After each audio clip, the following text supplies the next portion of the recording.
अब अपन देख रहे हैं भारत छोड़ो आंदोलन के बारे में। तो गांधी जी के द्वारा भारतीय राष्ट्रीय आंदोलन में जो अंतिम बड़ा आंदोलन चलाया गया वो था भारत छोड़ो आंदोलन। हमने असहयोग आंदोलन, सविनय अवज्ञा आंदोलन और भारत छोड़ो आंदोलन के बारे में जो है अब अपन पढ़ रहे हैं। तो भारत छोड़ो आंदोलन को भी हम अलग अलग एस्पेक्ट में देखेंगे कि उसके उद्देश्य क्या हैं, उसके कारण क्या थे, उसकी नीतियाँ और कार्यक्रम क्या क्या थे, प्लस उसका प्रारंभ कैसे कैसे हुआ, फिर सरकार ने भारत छोड़ो आंदोलन के प्रति क्या नीति अपनाई, फिर जो है उसकी जांच कैसे की गई, आंदोलन कैसे कैसे आगे बढ़ा, क्या क्या घटनाएं हुई आंदोलन के दौरान, प्लस आंदोलन के प्रति जो है वो अन्य लोगों का क्या विचार था, जैसे मुस्लिम लीग, साम्यवादियों का, अम्बेडकर जी का, कांग्रेस की उदारवादी लोगों का, इन लोगों का क्या विचार रहा। इतने भागों में हम भारत छोड़ो आंदोलन को तोड़ करके देखेंगे। तो आइए अपन भारत छोड़ो आंदोलन के बारे में जो चीज़ें पढ़ेंगे वो देखेंगे ये वाली, यानी कि इसी तरह से जैसे असहयोग आंदोलन, सविनय अवज्ञा आंदोलन अपन ने पढ़ा था तोड़ करके, वैसे ही इसको देख रहे हैं अपन पढ़ेंगे कारण कि भारत छोड़ो आंदोलन के कारण क्या थे, आखिर क्यों हुआ, फिर कार्यक्रम एवं नीतियाँ, क्या क्या नीति अपनाई गई, क्या क्या विशेष चीज़ की गई इस समय जो है, फिर आंदोलन का प्रारंभ कब हुआ, कब प्रस्ताव पारित हुआ, किसने प्रस्ताव को रखा वो देखेंगे, सरकार की दमन नीति, ऑपरेशन जीरो आवर पूछा गया क्वेश्चन, ध्यान रखना एग्जाम में ऐसे कैसे कि ऑपरेशन जीरो आवर किस आंदोलन से संबंधित है, भारत छोड़ो आंदोलन से संबंधित है। अभी देखेंगे डिटेल से अपन। आंदोलन की प्रगति और घटनाएं, क्या क्या घटनाएं घटी वो देखेंगे अपन। फिर आंदोलन की जांच, सरकार ने जो है वो टी विकेंडन आयोग बनाया जांच करने के लिए, वो क्या था, और आंदोलन का विरोध कि ऐसे कौन कौन से लोग और ऐसे कौन कौन से संगठन थे जिन्होंने इस आंदोलन का विरोध किया, यानी कि भारतीयों का साथ नहीं दिया, इसके बारे में हम देखेंगे। तो इतनी चीज़ें जो है हम भारत छोड़ो आंदोलन के बारे में देखेंगे, जिसमें ये पहले वाला ये कारण और कार्यक्रम, ये वाला जो पार्ट है ये आपका कंसेप्चुअल है, यहाँ कोई फैक्चुअल नहीं है। यहाँ आपको जो है कंसेप्चुअल खतन कारण में क्वेश्चन आ सकता है कि कौन सी नीति इस समय थी और कौन सी नहीं थी, कौन सा कारण था कौन सा नहीं था। तो ये कंसेप्चुअल है, बाकी का फैक्चुअल है, कब कहाँ क्यों कहाँ कैसे ये इसमें आएगा, ये कंसेप्चुअल है। तो आइए वन बाय वन चलते हैं। पहले अपन देख रहे हैं भारत छोड़ो आंदोलन के कारणों के बारे में। देखिए भारत छोड़ो आंदोलन के कारण। अब आप इस पूरे कंसेप्ट को बहुत अच्छे से समझिएगा, जैसे मैं बता रहा हूँ उस एक ही घटना से पूरे कारण उसी में शामिल है, सारे के सारे घटना कारण जो है उसके अंदर इन्वॉल्व है। तो आप उसको समझिए। पहले ये देखिए आप कि ये भारत का नक्शा हो गया,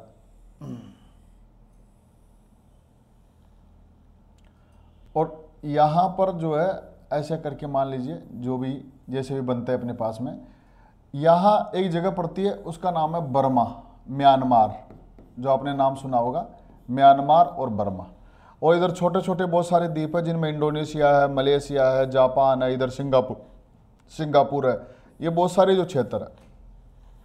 अब ये देखिए एक तो है इधर वाला पार्ट, ये है भारत, ठीक है। और भारत पर शासन कौन कर रहे हैं इस समय, इंग्लैंड, यानी कि भारत किसका उपनिवेश है, इंग्लैंड का उपनिवेश है, इंग्लैंड के अधीन है भारत जो। अब देखिए इधर क्या घटनाक्रम हो रहा कि 1914 से लेकर के और 1918 के बीच में 1939 से लेकर के और 1945 के बीच में जो है एक युद्ध हुआ जिसको बोलते हैं द्वितीय विश्व युद्ध।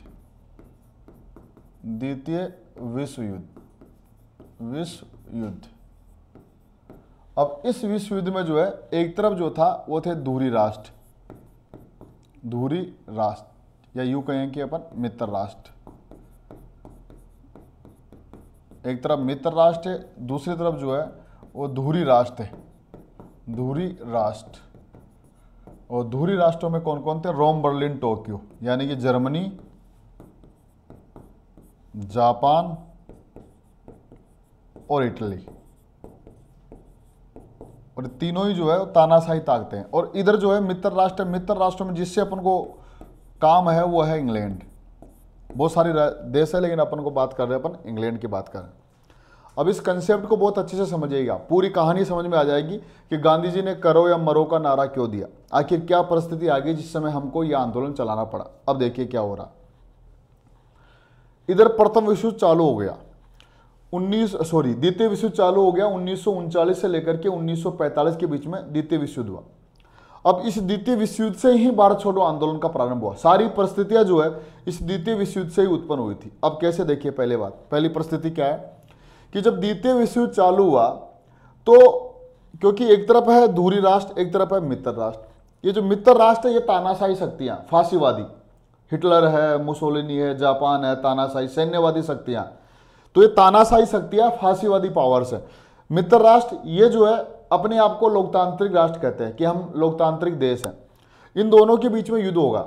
अब जब युद्ध हुआ तो क्योंकि भारत किसका उपनिवेश है? इंग्लैंड का। अब इंग्लैंड इधर लड़ रहा है तो यानी कि भारत को भी जो है इंग्लैंड ने युद्ध में धकेल दिया, यानी कि क्योंकि हम गुलाम थे, उपनिवेश थे, तो इंग्लैंड ने कहा कि भारत भी हमारी तरफ से लड़ेंगे। तो यानी कि इस द्वितीय विश्व युद्ध में भारत में हम भारतीयों ने, या कहे कि इस भारत ने जो है इंग्लैंड का इस तरफ से साथ दिया, मतलब हम भी मित्र राष्ट्रों की तरफ से लड़ रहे थे। एक स्थिति ये चल रही थी और इंग्लैंड ने घोषणा कर दी थी कि भारत भी हमारे साथ लड़ेगा। तो एक घटना तो ये हुई कि इंग्लैंड ने भारत को जो है द्वितीय विश्व युद्ध में धकेल दिया, लेकिन गलती कर दी उसने। गलती क्या की कि उसने भारतीयों से नहीं पूछा। और भारतीयों में किससे नहीं पूछा? कांग्रेस एक बड़ा संगठन था। तो एक कारण तो यह रहा कि द्वितीय विश्व युद्ध में इंग्लैंड ने बिना भारतीयों की अनुमति के, बिना कांग्रेस की अनुमति के जो है वो युद्ध में धकेल दिया भारत को जो। तो एक कारण यह है कि भारतीयों ने इसका विरोध किया। उसने कहा कि हम इतने बड़े लोग हैं, हम तो यहां तो लड़ रहे हैं आपके खिलाफ, और आप हमसे बिना पूछे युद्ध में धकेल दी तो हम आपका साथ नहीं देंगे। तो एक कारण तो यह रहा कि बिना भारतीयों की अनुमति के या कांग्रेस की अनुमति के जो है भारत को इंग्लैंड द्वारा युद्ध में धकेल देना। ठीक है, एक कारण तो ये रहा जिससे भारतीय नाराज थे, वो कहे कि हमसे पूछते तो सही कम से कम। तो एक कारण तो था ये। दूसरे कारण ये देखिए आप, द्वितीय विश्व युद्ध जैसे ही चालू हो गया, द्वितीय विश्व युद्ध से उत्पन्न परिस्थितियां। अब द्वितीय विश्व युद्ध से क्या क्या परिस्थितियां उत्पन्न हुई ये देखिए आप। द्वितीय विश्व युद्ध से जो है वो जैसे हमेशा होता था आर्थिक मंदी के दौरान और प्रथम विश्व युद्ध के दौरान हुआ, वैसा ही जो है कि द्वितीय विश्व युद्ध के बाद में भारत में जो है इस समय इस दौर में जो है अनेक परेशानियां, इकोनॉमिक आर्थिक कठिनाइयां आ गई, भुखमरी आ गई, खाद्यान्नों की कमी हो गई, उत्पादन कम हो गया। इसके अलावा जो है लोग भूखे मरने लग गए, महंगाई बढ़ गई, बहुत सारे जो है आर्थिक रूप से परेशान हो गए बहुत सारे लोग। उद्योग धंधों का पतन हो गया, कृषि का पतन हो गया। क्यों? क्योंकि लोग तो वहां चले गए युद्ध में लड़ने के लिए। तो भारत की आर्थिक स्थिति खराब हो गई। उस आर्थिक स्थिति को सुधार करने के लिए इंग्लैंड ने कोई प्रयास नहीं किया। इसलिए भारतीयों में एक असंतोष पनप रहा था इंग्लैंड के खिलाफ कि भारत हम संकट में, आर्थिक संकट में, और इंग्लैंड जो है वो भारतीयों के लिए कुछ भी नहीं कर रहा। तो एक दूसरा कारण ये रहा ये कि द्वितीय विश्व युद्ध से उत्पन्न परिस्थितियां, और क्या परिस्थितियां उत्पन्न हो गई थी कि बहुत सारी आर्थिक कठिनाइयां आ गई थी जिनका समाधान इंग्लैंड नहीं करने के बजाय जो है भारतीयों को युद्ध में धकेल रहे थे। इससे भारतीय नाराज थे। दूसरा कारण था ये। अब देखिए तीसरा कारण, सारे कारण एक जगह मिल जाएंगे अभी। तीसरा कारण देखिए आप।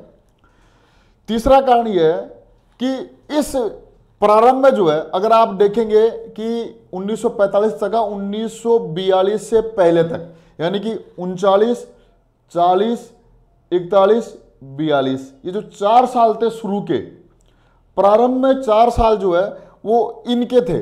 यानी कि ये राष्ट्र जो है वो शुरू में सफलता प्राप्त किया। हालांकि अंतिम रूप से मित्र राष्ट्र जीत गए और ये राष्ट्र हार गए, लेकिन शुरुआत के 4 साल जो है यही जीतते जा रहे थे, जगह जगह जीतते जा रहे थे, और किसी कोई सोच भी नहीं सकता था कि ये जीत जाएंगे।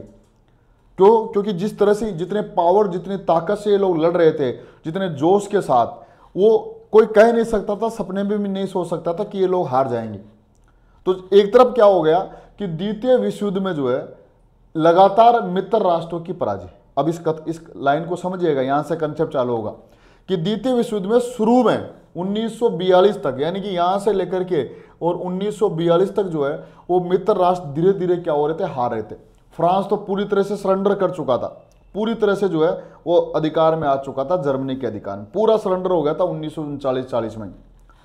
अब कुछ और बचे हुए थे, तो ये राष्ट्र लगातार जीतते जा रहे थे। अब देखिए यहां पर आप, एक नियम था उस समय कि जो हारते थे उसके क्षेत्र जो है, जो जीतते थे उसके हो जाया करते थे। आपको पता है अच्छे से कि जब लड़ाई होती थी युद्ध में, तो जो जीतता था वो जो है, जो हारता था उसके क्षेत्रों को अपने पास ले लिया करता था। अब देखिए यहां पर भी क्या हुआ कि मान लीजिए शुरू में जो ये दिख रहा था और बाद को किसने देखा था, हम तो प्रेजेंट में, फ्यूचर को किसने देखा है। तो शुरू में जब ये हार रहे थे तो लोगों में, दुनिया में एक मैसेज जा रहा था और भारत में भी वही मैसेज गया। ये भारतीयों में ये मैसेज गया कि जब मित्र राष्ट्र हार जाएंगे और ये जीत जाएंगे तो भारत इस समय किसका उपनिवेश है, इंग्लैंड का। अब देखिए जब इंग्लैंड हार जाएगा तो इंग्लैंड के क्षेत्र किसके हो जाएंगे, इनके हो जाएंगे, और इनमें से किसके होंगे, इस जापान के होंगे, जापान के। क्यों? क्योंकि इधर वाला एरिया, एशिया का ये जो एरिया है, चीन, जापान, एशिया, भारत, दक्षिणी पूर्वी एशिया, इसकी कमान जो है वो जापान को दे रखी थी। जैसे कि ये है, जैसे कि पश्चिमी और पूर्वी यूरोप पूर्वी और पश्चिमी एशिया संभाल रखा था जर्मनी, इटली जो है वो यूरोप को संभाल रखा था, और पूरे एशिया को संभाल रखा था जापान ने। तो इसलिए जो है इधर वाला एरिया, विश्व के इधर वाला हिस्से तो जर्मनी और इटली संभाल रहे थे, लेकिन इधर वाला पूरा का पूरा हिस्सा जो है वो कौन संभाल रहा था, जापान।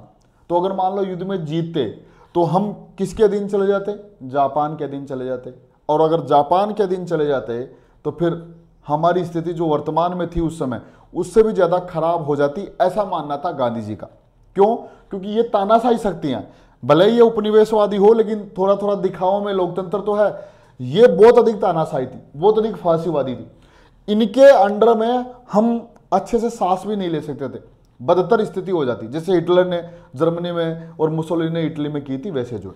तो यानी कि हमारे भारतीयों का, यानी कि गांधी जी का ये मानना था कि द्वितीय विश्व युद्ध में लगातार मित्र राष्ट्र पराजित हो रहे हैं, और जब मित्र राष्ट्र पराजित हो जाएंगे, जो कि अंतिम रूप से हो जाएंगे, ऐसा लग रहा था हो जाएंगे, तो फिर इंग्लैंड हम जो है भारत के अधीन है, हम भी क्या हो जाएंगे, मुक्त हो जाएंगे। तो फिर हमारा क्षेत्र किसके अधीन चला जाएगा, जापान के अधीन। तो गांधी जी का मानना था कि हम जो है वो जापान के अधीन हो जाएंगे, क्योंकि हारेंगे तो इंग्लैंड देके चला जाएगा, फिर हमारी स्थिति और भी अधिक खराब हो जाएगी। तो इसलिए गांधी जी का ये मानना था कि आप पहले ही भारत को छोड़ दो, आप, क्योंकि आप हार रहे हो, हारने के बाद में छोड़ोगे तो पहले ही छोड़ दो आप भारत। एक कारण ये था कि द्वितीय विश्व युद्ध में लगातार मित्र राष्ट्रों की पराजय, और मित्र राष्ट्रों की पराजय से भारतीयों में ये, कांग्रेस में या गांधी जी में ये अंदेशा हुआ कि जब ये हार जाएंगे तो अंतिम रूप से फिर छोड़ेंगे भारत को, क्यों नहीं पहले ही छोड़ दो। एक कारण ये रहा ये। अब देखिए अगला कारण, भारत पर जापान के आक्रमण का खतरा। अब देखिए यहां पर कि इधर तो है मित्र राष्ट्र, हम किधर लड़ रहे थे, इधर इंग्लैंड के साथ लड़ रहे थे मजबूरी में, क्योंकि इंग्लैंड ने हमको धकेल दिया था। इधर लड़ रहे थे जर्मनी, जापान और इटली, और इधर की कमान संभाल रखा था कौन, जापान। अब यहां तक आग देखेंगे तो यहां जो है, यहां तक जो पहुंच गया वो था जापान, यानी कि ये पूरा क्षेत्र जापान के अधिकार में जापान यहां तक पहुंच चुका था, जापान जो है वो यहां तक आ चुका था। उधर पूरे एशिया को कवर करते हुए पूरे दक्षिणी पूर्वी एशिया और इस बर्मा तक जो है वो क्या आ गया था, जापान, और यहां आकर के रुक गया था जापान। अब वो भारत पर आक्रमण करने की प्रतीक्षा कर रहा था कि मैं भारत पर आक्रमण करूंगा, रुक इसलिए रहा था कि उसको सिग्नल नहीं मिलने वाला था। अब देखिए आपको सुभाष चंद्र बोस याद होंगे, तो सुभाष चंद्र बोस जो पहले भारत में ही रह करके आंदोलन सेनानी थे या आंदोलनकारी थे, या कह सकते हैं कि स्वतंत्रता सेनानी थे, वो 1940-41 में यहाँ से निकलते हुए यहाँ से जर्मनी, जापान, टोक्यो ऐसे होते हुए जापान पहुंच चुके थे। अब वहां से वो भी, उनका भी ये मानना था, किसका, सुभाष चंद्र बोस का, कि हम जो आंदोलन कर रहे हैं भारत के अंदर, उनसे हमको सफलता मिलने वाली नहीं है, शांतिपूर्ण तरीके से हमको सफलता नहीं मिलेगी, हमको जो इंग्लैंड के दुश्मन है उनकी सहायता लेनी होगी। और इंग्लैंड के दुश्मन कौन है, जर्मनी, जापान और इटली। तो सुभाष चंद्र बोस का यह मानना था कि हम जर्मनी और जापान के सहयोग से इंग्लैंड को भारत से भगा सकते हैं। तो इसी समय जो है जर्मनी, जापान में रहते हुए सुभाष चंद्र बोस ये प्रतीक्षा कर रहे थे कि हम जापान जो है, आज़ाद हिंद फौज भी जो है जापान का सहयोग करेगी, और यहाँ तक जो है हम क्या करेंगे, अटैक। आज़ाद हिंद फौज भी कहाँ थी इस समय, जापान में थी, सॉरी सिंगापुर में थी यहाँ पर जो है। तो ध्यान रखना, यहाँ तक आकर के जापान रुक गया था। अब वो भारत पर आक्रमण करने वाला था, लेकिन थोड़ा प्रतीक्षा कर रहा था। अब क्यों कर रहा था, क्योंकि सुभाष चंद्र बोस इनके साथ में, उन्होंने कहा कि मैं कहूँ तब आप आक्रमण करना। अब इधर गांधी जी का ये मानना था कि जापान भारत पर आक्रमण करने ही वाला है, और अब समझिए इस बात को बाप, जापान भारत पर आक्रमण करने वाला यहां तक पहुंच गया। और जापान भारत पर आक्रमण क्यों कर रहा है, अब देखिए आप, क्या जापान की और भारत की कोई शत्रुता है, क्या जापान और भारत आपस में दुश्मन है, नहीं। अब देखिए समझिए इस बात को कि जापान भारत पर आक्रमण करेगा, इसलिए करेगा क्योंकि हम इंग्लैंड के अधीन है, और क्योंकि इंग्लैंड ने हमको यहाँ पर इनके खिलाफ युद्ध में धकेल दिया। तो जापान, गांधी जी का ये मानना था कि जापान भारत पर आक्रमण कर ही इसलिए रहा क्योंकि हम इंग्लैंड के अधीन हैं। अगर हम इंग्लैंड हमको मुक्त कर दे या हम इंग्लैंड के अधीन से मुक्त हो जाए, इंग्लैंड हमको आज़ाद कर दे, तो फिर हम क्या हो गए, आज़ाद भी हो जाएंगे और जापान के आक्रमण से बच भी जाएंगे। तो गांधी जी का ये मानना था कि जापान यहाँ तक पहुँच चुका और वो भारत पर आक्रमण करने ही वाला है, लेकिन वो इसलिए आक्रमण कर रहा है क्योंकि हम इंग्लैंड का साथ दे रहे हैं। तो सही तरीका यह है कि इंग्लैंड भारत को छोड़ दे। अगर इंग्लैंड भारत को छोड़ देगा तो फिर हम एक तो यहाँ पे बच जाएंगे, किससे, जापान के आक्रमण से बच जाएंगे। एक जो है, जब वो हार जाएगा उधर मान लीजिए, तो हारने के बाद में हमारा क्षेत्र इनके पास चला जाएगा, उससे भी बच जाएंगे। तो अब इस पूरी परिस्थिति को आप देखिए, समझिए इस बात को। मैं सारी बातों को एक जगह करा रहा हूं, मैं अब कंक्लूड कर रहा हूं मैं आपको। कारण मैंने क्या क्या बता दिया कि बिना भारतीयों की अनुमति के इंग्लैंड द्वारा भारत को द्वितीय विश्व युद्ध में धकेल देना, इससे भारतीय नाराज थे। एक कारण था ये। दूसरा कारण यह था, द्वितीय विश्व युद्ध से उत्पन्न परिस्थितियां, अनेक आर्थिक कठिनाइयां आ गई, लेकिन उनका समाधान सरकार नहीं कर रही थी, तो भारतीयों में एक असंतोष पनप रहा था। तीसरा जो है यह था कि द्वितीय विश्व युद्ध में लगातार मित्र राष्ट्र हारते जा रहे थे। तो भारतीयों में, गांधी जी का ये मानना था कि जब इंग्लैंड हार ही जाएगा तो फिर हम देने लायक रहेगा ही नहीं हमको। तो ऐसी स्थिति में क्या हो गया कि हम ये मांग कर रहे थे कि आप पहले ही भारत को छोड़ जाओ। तो द्वितीय विश्व युद्ध में लगातार मित्र राष्ट्रों की प्रारंभिक पराजय। चौथा कारण यह था कि भारत पर जापान के आक्रमण का खतरा, कि जापान आक्रमण इसलिए कर रहा है कि हम इंग्लैंड के साथ लड़ रहे हैं। अगर हम इंग्लैंड के साथ नहीं लड़े और इंग्लैंड हमको भारत को मुक्त कर दे तो हम आज़ाद भी हो जाएंगे और प्लस जो है जापान के आक्रमण से बच भी जाएंगे। ये थी गांधी जी का प्लान। अब देखिए इसी दौर में क्या हो गया कि एक भारतीयों की, जब इंग्लैंड को मालूम चला कि भारतीय तो हमारे खिलाफ विरोध करेंगे क्योंकि हमने उनकी अनुमति के बिना भारत को इधर धकेल दिया, तो जब इंग्लैंड को लगा कि भारतीय तो इस बात का विरोध कर रहे हैं, तो इंग्लैंड ने बार बार जो है वो भारत में मिशन भेजे, जिनमें आपने नाम सुना होगा अगस्त प्रस्ताव। 1940 में अगस्त प्रस्ताव आया, लेकिन सर्वाधिक जो महत्वपूर्ण है वो कौन सा है, वो है 1942 का क्रिप्स मिशन। आपने सुना होगा क्रिप्स मिशन, एक सदस्य शिष्टमंडल था वो।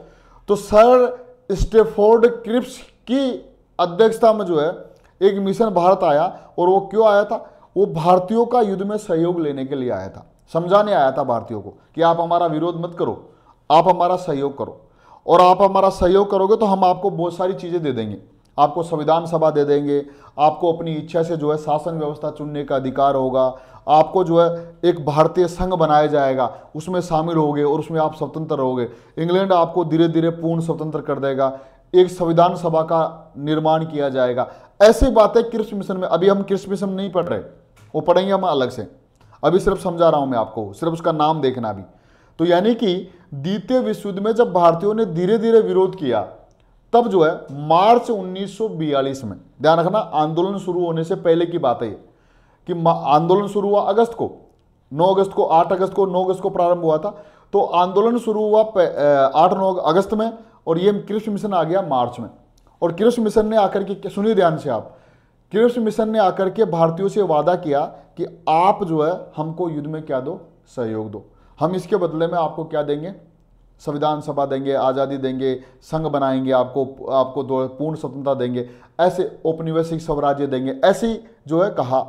लेकिन कहा क्या, शर्त क्या लगी कि ये सब हम आपको युद्ध के बाद देंगे। यानी कि उसने आकर के कहा कि आप हमारा साथ दो, हम आपको ये देंगे, लेकिन ये देंगे कब, युद्ध के बाद, अभी नहीं दे सकते हम, क्योंकि अभी तो हम संकट में फंसे हुए हैं। तो भारतीयों ने यह कहा कि युद्ध के बाद तो आप देने लायक रहोगे ही नहीं। क्यों नहीं रहोगे, क्योंकि मैंने क्या बताया आपको कि 1942 में आया, 1942 से पहले पहले तो लगातार मित्र राष्ट्र हार रहे थे, और लगातार कौन जीत रहे थे, ये। तो कोई सपने में भी नहीं सोच सकता था कि यह हार जाएंगे और ये जीत जाएंगे, क्योंकि यही जीत रहे थे।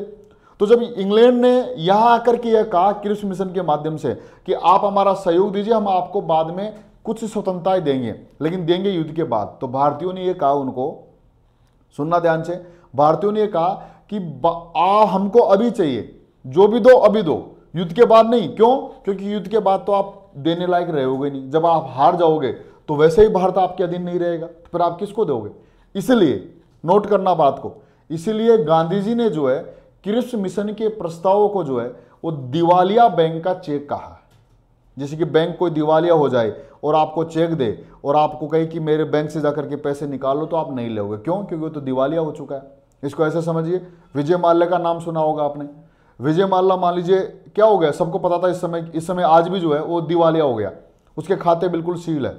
और विजय माल्या से मान लो विजय माल्या को आपने पैसा दिया हो और विजय माल्या आपको रास्ते में मिल जाए और आप कहने लग जाओ कि मेरा पैसा दो, और वो तुरंत चेक काट करके आपको दे दे कि जा ये 5 लाख या 5 करोड़ रुपए निकाल ले मेरे बैंक से, तो क्या लोगे आप? नहीं लोगे ना। क्यों नहीं लोगे? क्योंकि आपको पता है कि उसके बैंक खाते सील है, उसके बैंक में कुछ है ही नहीं, वो देने लायक ही नहीं है। ठीक वही बात यहां पर क्रिप्स मिशन के बाद में, क्योंकि क्रिप्स मिशन ने जो भी देने का वादा किया था वो युद्ध के बाद देने के कहा था कि युद्ध के बाद हम आपको देंगे। तो इसलिए भारतीयों ने यह कहा, गांधी जी ने यह कहा कि क्रिप्स मिशन के प्रस्तावों को दिवालिया बैंक का चेक कहा। मोस्ट करना पूछा गया एग्जाम में बहुत बार कि दिवालिया बैंक का चेक किस प्रस्ताव को कहा जाता है? Cripps mission. किसने कहा था? गांधी जी ने कहा था। तो इस बात को आप बहुत अच्छे से ध्यान रखना कि दिवालिया बैंक का चेक जो है वो गांधी जी ने क्रिप्स मिशन के प्रस्तावों को कहा है। तो अब देखिए आप यहां क्रिप्स मिशन की असफलता कि क्रिप्स मिशन जब आया, जब उसने भारतीयों से समझौता करके के युद्ध में सहयोग करने का प्रयास किया, तब भारतीयों ने मना कर दिया कि दो तो आप अभी दो, बाद में हम नहीं लेंगे। इसलिए जो है इन सब कारणों से जो है क्या हो गया, भारतीयों में एक असंतोष पनपा और गांधी जी ने एक आंदोलन चलाया, उसी का नाम है भारत छोड़ो आंदोलन। और वो चला था अगस्त में।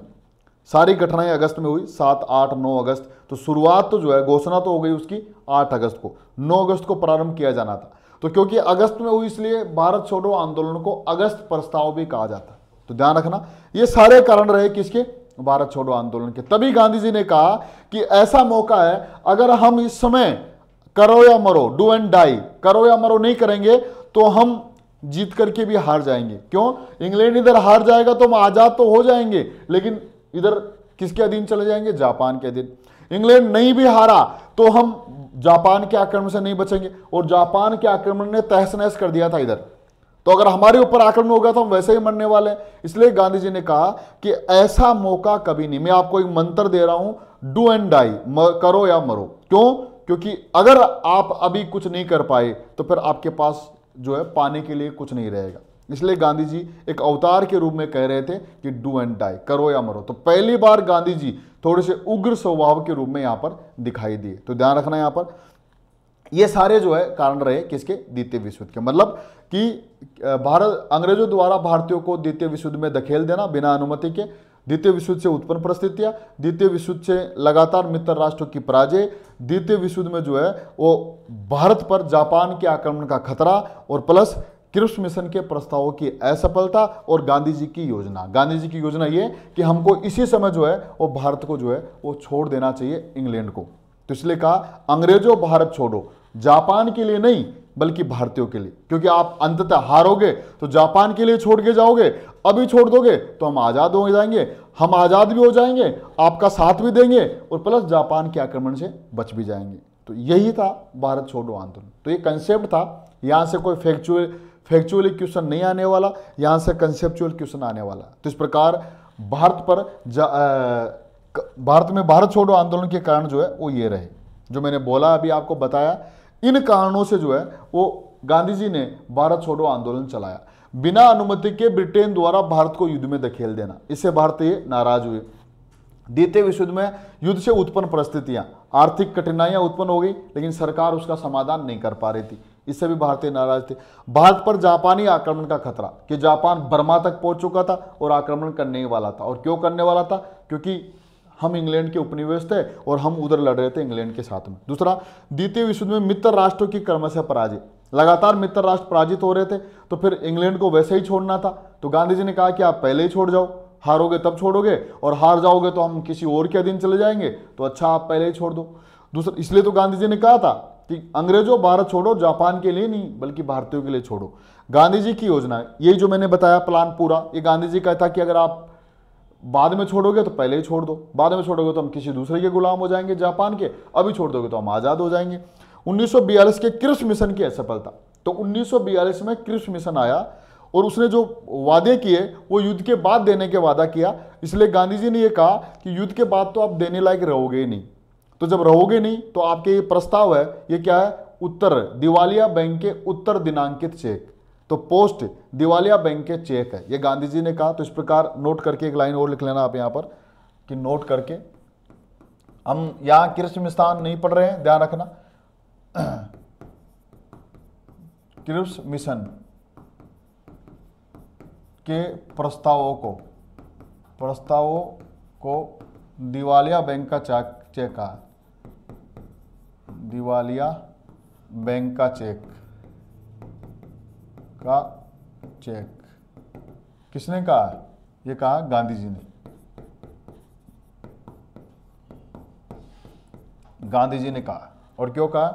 क्योंकि उनके सारे प्रस्ताव युद्ध के बाद लागू होने वाले थे और सबको दिख रहा था कि युद्ध के बाद वो रहेगा नहीं, तो हार जाएगा, तो फिर देने के पास उसके पास क्या रहेगा? कुछ रहेगा ही नहीं। इसलिए कहा उसके जो प्रस्ताव है कृष्ण मिशन के, वो दिवालिया बैंक के क्या है? चेक है। तो ध्यान रखना, ये हो गया कारण 1942 के कृष्ण मिशन की असफलता। इन सब कारणों से जो है गांधी जी के द्वारा अगस्त 1942 में एक बड़ा आंदोलन चलाया गया और उसी का नाम था भारत छोड़ो आंदोलन। उसी को बोलते हैं अगस्त क्रांति। उसी समय गांधी जी ने कहा करो या मरो, डू एंड डाई। तो ये थे भारत छोड़ो आंदोलन के कारण। यहां आपको कंसेप्ट ध्यान रखना कि आंदोलन किस परिस्थितियों में शुरू हुआ था। फैक्चुअल यहां से क्वेश्चन नहीं आएगा। अब अपन देख रहे हैं कि आंदोलन के दौरान क्या क्या कार्यक्रम इस्तेमाल किया गया, मतलब कार्यक्रम और नीतियां क्या क्या है। यहां कुछ विशेष नीति आएगी, ध्यान रखना। विशेष नीति यहां से आएगी कि हर आंदोलन में कोई विशेष बात हुई है जो नहीं हुई है। जैसे कि असहयोग आंदोलन के कार्यक्रम में हमने रचनात्मक और सामान्य कार्यक्रम देखा था। फिर जब सविनय अवज्ञा आंदोलन देखा तब वहां एक नई बात हुई थी। उस नई बात क्या था? नमक कानून बनाना, और एक था शराबबंदी। ये दो चीज वहां पर नहीं आई थी। फिर अब भारत छोड़ो आंदोलन आ गए तो यहां पर नई चीजें आएगी। अब देखिए क्या क्या कार्यक्रम है। तो उद्देश्य, अगर इसके उद्देश्य की बात करें अपन कि भारत छोड़ो आंदोलन का उद्देश्य क्या था, तो यहां पर दो ही उद्देश्य थे, दोनों एक दूसरे से मिले हुए हैं। भारत से ब्रिटिश शासन की समाप्ति, भारत से ब्रिटेन शासन की मुक्ति या भारत की मुक्ति, भारत से ब्रिटिश शासन की समाप्ति, अंग्रेजी शासन की समाप्ति, ब्रिटिश शासन की समाप्ति। तो एक तो ये उद्देश्य। दूसरा जो था यहां पर उद्देश्य था भारत से ब्रिटिश शासन क्या हो जाए? समाप्त हो जाए। और दूसरा क्या था? पूर्ण स्वतंत्रता, पूर्ण स्वतंत्रता की प्राप्ति, स्वतंत्रता की प्राप्ति। ये तो इसके उद्देश्य थे। अब कार्यक्रम देखिए आप, कार्यक्रम में क्या क्या इन्वॉल्व किया गया। जो नई बात है, हड़ताल। तो पहली बार आंदोलन था जिसमें यह कहा गया कि हड़ताल करेंगे अपन। फिर क्या कहा गया? जुलूस निकालेंगे और विरोध प्रदर्शन करेंगे, विरोध प्रदर्शन करेंगे, विरोध प्रदर्शन करेंगे। तो ये चीज करेंगे, हड़ताल करेंगे, जुलूस करेंगे, विरोध प्रदर्शन। ये पहले भी रहा और यहां पर भी। लेकिन डायरेक्ट कभी गांधी जी ने ऐसे हड़ताल करने का नहीं, शांतिपूर्ण विरोध। लेकिन यहां तो उसने कहा कि आपको जैसा करना करिए, ठीक है। पहली बात ये। अब देखिए दूसरी बात, ये सारी बातें नहीं आएगी, अब जो आगे वाली आएगी जो है, और ये पूछा भी गया एग्जाम में। देखिए आप, गुप्त सूचना तंत्र का निर्माण, गुप्त सूचना तंत्र का निर्माण, ये कार्यक्रम रहा एक। मतलब कि आंदोलन के दौरान गुप्त सूचना तंत्र का निर्माण किया गया। यह बात ध्यान रखना कि किस आंदोलन के दौरान गुप्त सूचना तंत्र का इस्तेमाल किया गया, निर्माण किया गया? भारत छोड़ो आंदोलन। क्यों? क्योंकि जब अभी देखेंगे आगे कि जब सारे कांग्रेस के नेताओं को गिरफ्तार कर लिया गया तब, और कांग्रेस को अवैध संस्था, कांग्रेस की गतिविधियों को अवैध संस्था यहां पर भी घोषित कर दिया गया, तो फिर अब संचालन कैसे करें? इसलिए गुप्त रूप से सूचना तंत्र विकसित किया गया। ऑल इंडिया रेडियो, नाम सुना होगा, उषा मेहता, बाबू भाई। तो ऑल इंडिया रेडियो, तो गुप्त रूप से सूचना तंत्र विकसित किया गया। तो यह सिर्फ भारत छोड़ो आंदोलन की विशेषता है, उसका कार्यक्रम है। तो गुप्त सूचना तंत्र का निर्माण ये भारत छोड़ो आंदोलन के दौरान किया गया। अब देखिए मोस्ट, नेक्स्ट जो है उसको मोस्ट करना आप, प्रतीकात्मक सरकारों का निर्माण, प्रतीकात्मक सरकारों का निर्माण, प्रतीकात्मक सरकार, ये भी बहुत महत्वपूर्ण है, मोस्ट करना इसको। ये पहले ही बार हुआ ऐसा।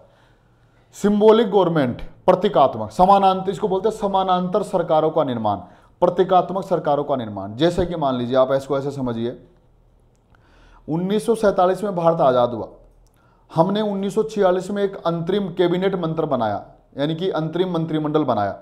ताकि जब आज़ाद हो जाएगा तो फिर हम यही मंत्रिमंडल जो है वो भारत के ऊपर क्या करेगा, शासन करेगा, भारत का शासन चलाएगा।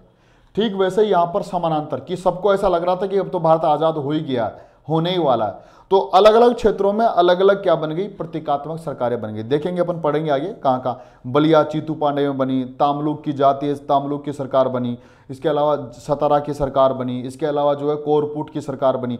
यहाँ पर समानांतर प्रतीकात्मक सरकारों का निर्माण हो। ये सिर्फ भारत छोड़ो आंदोलन की विशेषता। ये तो पूछा गया एग्जाम में कि किस आंदोलन के दौरान प्रतीकात्मक समानांतर सरकारों का निर्माण किया गया, भारत छोड़ो। अब कहाँ कहाँ हुई वो आगे पढ़ेंगे, अभी हम सिर्फ मोटी मोटी बात देख रहे हैं, कंसेप्ट देख रहे हैं यहाँ पर जो।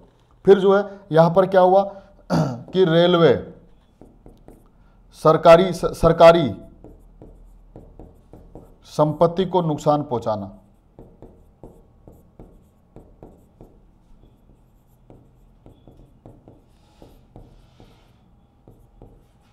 सरकारी संपत्ति को नुकसान पहुंचाना, ये घटनाएं जो है वो भारत छोड़ो आंदोलन के दौरान हुई। मतलब हड़ताल, अब मैं बता रहा हूं पूरा जो है कि भारत छोड़ो आंदोलन का मुख्य उद्देश्य था भारत में पूर्ण स्वतंत्रता और प्लस जो है ब्रिटिश शासन की समाप्ति। और इसके लिए ये भारत छोड़ो, अंग्रेजों से भारत को छुड़ाने के लिए जो है वो हड़ताल किए गए, जुलूस निकाले गए, विरोध प्रदर्शन किए गए, प्रतीकात्मक सरकारों का निर्माण किया गया, गुप्त सूचना तंत्र विकसित किया गया, प्लस जो है वो सरकारी संपत्ति को नुकसान पहुंचा गया। रेल तोड़ी गई, रेल लाइन तोड़ी गई, सड़कों को नुकसान पहुंचाया गया, मकानों को तोड़ा गया, ऑफिसों को तोड़ा गया, सरकारी भवनों को तोड़ा गया, सारी सरकारी संपत्ति को नुकसान। क्यों? क्योंकि तभी सरकार जब परेशान होगी तब जाकर के जो है क्या होगा, सरकार हमको जो है पूर्ण स्वतंत्रता देगी, यानी कि भारत को छोड़ करके जाएगी। तो भारत छोड़ो आंदोलन के ये कार्यक्रम, ये नीतियां नहीं, पूरी भारत छोड़ो आंदोलन के दौरान ये घटनाएं हुई। कहीं पर जो है गुप्त सूचना तंत्र का निर्माण किया गया, कहीं प्रतीकात्मक सरकारों का निर्माण, कहीं पर सरकारी संपत्ति को नुकसान पहुंचा गया, हड़ताल, जुलूस, विरोध प्रदर्शन जगह जगह हुए। सबसे बड़ा आंदोलन भारत में यही था, भारत छोड़ो आंदोलन यही था। तो ध्यान रखना, ये हो गया जो है वो क्या है, यह है भारत छोड़ो आंदोलन के कार्यक्रम। तो यहां पर भी आपका कंसेप्चुअल क्वेश्चन है, फैक्चुअल नहीं है, यहां पर भी कंसेप्चुअल है। भारत छोड़ो आंदोलन का उद्देश्य क्या रहा, ये देखिए, उद्देश्य अंग्रेजी शासन से भारत की मुक्ति, एक तो ये था, दूसरा था पूर्ण स्वतंत्रता की स्थापना। तो दो बातें थी, इससे पहले कभी भी ऐसा नहीं कहा गया। हम या तो पूर्ण स्वराज्य की मांग कर रहे थे या प्लस जो है हम 1 वर्ष के भीतर स्वराज्य की मांग कर रहे थे। ये पहली बार लक्ष्य है कि हम अंग्रेजों आप तो छोड़ के चलाए जाओ और प्लस हमको पूर्ण स्वतंत्रता दे दो। ये भारत छोड़ो आंदोलन, ये कार्यक्रम रहा। हड़ताल, जुलूस, विरोध प्रदर्शन। दूसरा, गुप्त सूचना तंत्र का निर्माण, बहुत महत्वपूर्ण बात है।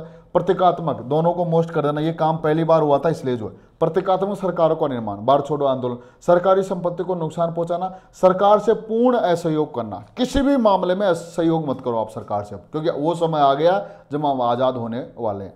तो ये रहे आपका, 2 चीज़ें मैंने बताई इस समय आपको। भारत छोड़ो आंदोलन के कारण कि उसकी बैकग्राउंड क्या था, जिस बैकग्राउंड में भारत छोड़ो आंदोलन प्रारंभ हुआ था, क्योंकि तभी आपको आगे की बातें समझ में आएगी। और एक मैंने बताया कि उस दौरान क्या क्या किया गया। विशेष बात 2, ये दोनों बात याद रखना, एग्जाम में पूछी गई। तो ये हो गया भारत छोड़ो आंदोलन के कार्यक्रम और नीतियां, उसका उद्देश्य और प्लस जो है भारत छोड़ो आंदोलन के कारण। मैंने फिर बता रहा हूं मैं आपको, ये कंसेप्चुअल है, इसको सिर्फ आपको माइंड में कंसेप्ट याद रखना कि ऐसे ऐसे हुआ था। अब जो आगे स्टार्ट होने जा रहा है वो है फैक्चुअल, वहां से बहुत सारे एग्जाम में क्वेश्चन आते हैं। तो अब अपन पढ़ने जा रहे हैं भारत छोड़ो आंदोलन का प्रारंभ। तो भारत छोड़ो आंदोलन के प्रारंभ यहां से अपन पढ़ने जा रहे हैं, यहां से आपके फैक्चुअल क्वेश्चन बनेंगे।